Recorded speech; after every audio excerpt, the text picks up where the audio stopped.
Emmanuel Macron s'avance décontracté vers une foule qui l'attend derrière des grilles. Il se dirige droit vers un homme en t-shirt kaki qui immédiatement lui assène une gifle.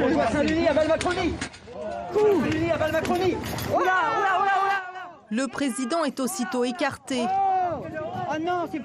L'homme interpellé,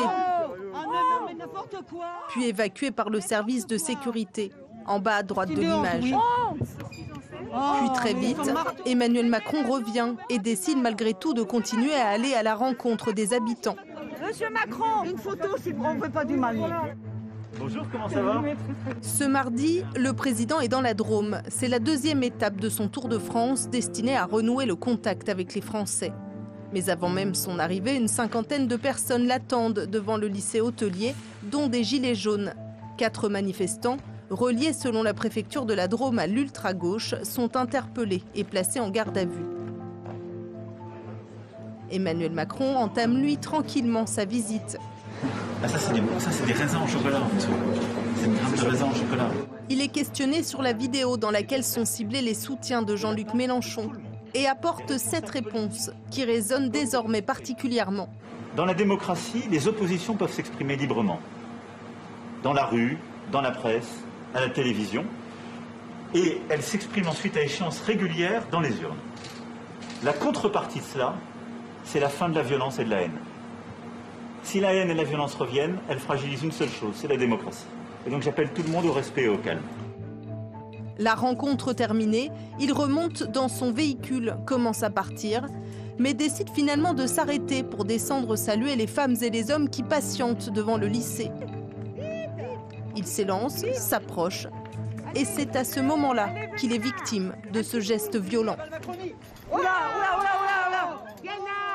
Ça peut bien sûr arriver à tout moment et c'est d'ailleurs le risque dont on avait tant parlé avant ce Tour de France, possible lorsqu'on veut aller sans cesse au contact comme cela des gens. Et on sait qu'Emmanuel Macron adore aller au contact et que c'est même l'un des marqueurs de son quinquennat. Lorsqu'il était arrivé d'ailleurs à l'Élysée, il avait tout de suite pris le contre-pied de François Hollande qui, dans les derniers mois de sa présidence, était souvent empêché, gêné pour aller voir les Français parce qu'il était beaucoup hué. Et Emmanuel Macron avait voulu d'emblée installer une césure en montrant que lui, il pouvait, il aimait, il voulait aller voir des Français. De 28 ans ont été interpellés, l'auteur de cette gifle et l'ami qui l'accompagnait. Tous deux habitants de la Drôme et inconnus des services de police.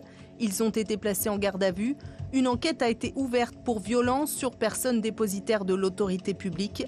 Ils risquent pour ces faits jusqu'à 3 ans de prison et 45 000 € d'amende. Les motivations de l'homme qui a levé la main sur le chef de l'État sont pour l'heure inconnues. Il est fan de combats médiévaux et de jeux de rôle. Et il a assorti son geste de cette apostrophe « Montjoie-Saint-Denis à bas la Macronie ».